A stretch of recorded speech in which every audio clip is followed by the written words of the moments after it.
Das heutige Rezept ist nicht nur perfekt für die Weihnachtszeit, sondern es sind so köstliche Plätzchen mit Hefewasser, die müsst ihr unbedingt nachmachen. Hallo, hier ist Emma, Emma Magians. Herzlich willkommen hier auf meinem Hefewasserkanal. Heute heißt es wieder Hefewasser für alle, alles was dein Gebäck begehrt. Wir starten mal direkt mit dem Hefewasser. Wie das geht, verrate ich euch oben rechts unter dem i. Dazu gebe ich eine Vanillemarkschote bzw. das Mark einer Vanilleschote. Verrühre das schon mal ein bisschen, damit es sich gleich besser verteilt. Ihr könnt es auch direkt zu dem Dinkelmehl geben. Alternativ zum Dinkelmehl könnt ihr selbstverständlich auch Weizen verwenden oder vielleicht auch ein glutenfreies Mehl. Und dazu kommt noch so ein ganz bisschen Zucker und Butter. Die darf nicht fehlen. Oh, ja klar, läuft heute wieder, Emma. Denn es gibt heute Butterplätzchen. Die sind so köstlich einfach für das ganze Jahr zu machen. Und demnächst zeige ich euch sogar noch mal ein ganz tolles Rezept damit. Ich möchte aber noch nicht zu viel verraten.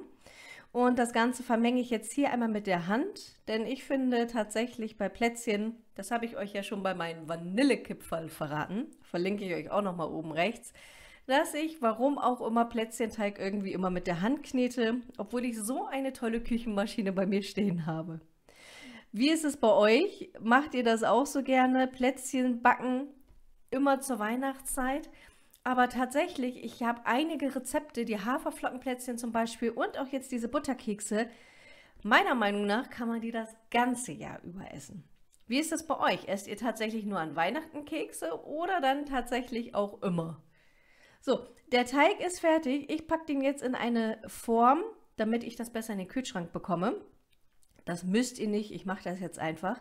Und der Teig braucht auch nicht gehen. Deckel drauf, ab in den Kühlschrank und eben für eine halbe Stunde kühl stellen. So, bei mir hat es ein bisschen länger gedauert, ein paar Tage. Das ist aber nicht schlimm, das ist das Tolle an diesem Teig. Er ist natürlich jetzt ein bisschen fest und ich muss ein bisschen kämpfen, weil das keine halbe Stunde war. Aber bei den Plätzchen, die ich euch zeige, die könnt ihr locker auch mal eine Woche im Kühlschrank hinstellen. Das macht ihr nichts. So, und ich kämpfe hier erfolgreich. Ja, auch der geht raus. Es sind jetzt noch ziemlich harte Brocken. Ja, da lachen die Minions zurecht über mich. Aber okay, ich stelle es erstmal zur Seite im Warmen. Und nach einer kurzen Zeit kann ich dann tatsächlich ein bisschen arbeiten. Und die sind wirklich richtig einfach. Also ich weiß nicht, ob einige von euch vielleicht noch nie Plätzchen gebacken habt. Wenn nicht, unbedingt machen. So einfach. Ihr braucht noch nicht mal eine Ausstechform. Ihr könntet auch einfach mit dem Messer so kleine Streifen abschneiden, Form zu Kugeln, platt drücken, ab aufs Backblech und in den Ofen. Ja, ich kämpfe heute ein bisschen mehr als bei den Vanillekipferln. Ja, jetzt haben wir es. Benutzt genügend Mehl, denn der Teig ist tatsächlich sehr klebrig. Und ich finde es auch sehr interessant, das war so ein bisschen spannend. Der Teig war noch extrem fest, wurde aber auch sehr schnell weich durch die Butter und bei den Temperaturen bei uns. Ich habe nämlich an dem Tag Akkord gebacken und dadurch war es sehr heiß. Ja, aber ein bisschen zusammenbappen, das geht schon. Also beim ersten Mal ist es mir tatsächlich hier, warum auch immer, mit diesem Teig noch nicht gelungen. Später lief es dann schon ein bisschen geschmeidiger. Ihr könnt schon mal Backpapier neben euch hinlegen. Ich glaube, das waren bei mir locker 8 Backbleche. Also wenn ihr gar nicht so viel Kekse esst, dann macht einfach nur die halbe Menge. Ich habe mich aber dieses Mal ausnahmsweise an dieses Rezept gehalten, denn ich plane mit den fertigen Plätzchen oder mit der Hälfte der fertigen Plätzchen circa noch eine kleine Überraschung für euch, die ein bisschen orangig wird. Ich freue mich schon sehr drauf und hoffe, dass ich das jetzt in den nächsten Tagen fertig bekomme, damit ich euch endlich das zeigen kann. Ich steche jetzt hier die Form aus. Ich habe hier so eine Linzer Ausstechform. Ja, Emma, läuft. So, beim zweiten Mal ging es jetzt schon besser und die ist toll, denn ihr könnt hier auf diesen Knopf drücken und zack, habt ihr sowas richtig Schönes.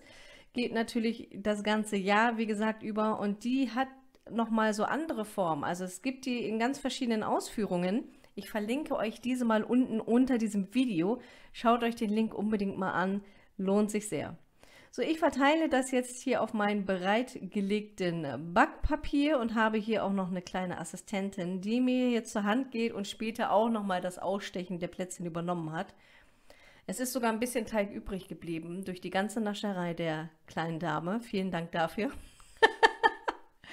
Ich finde es so toll, wenn die Kinder anfangen mitzuhelfen. Echt fantastisch.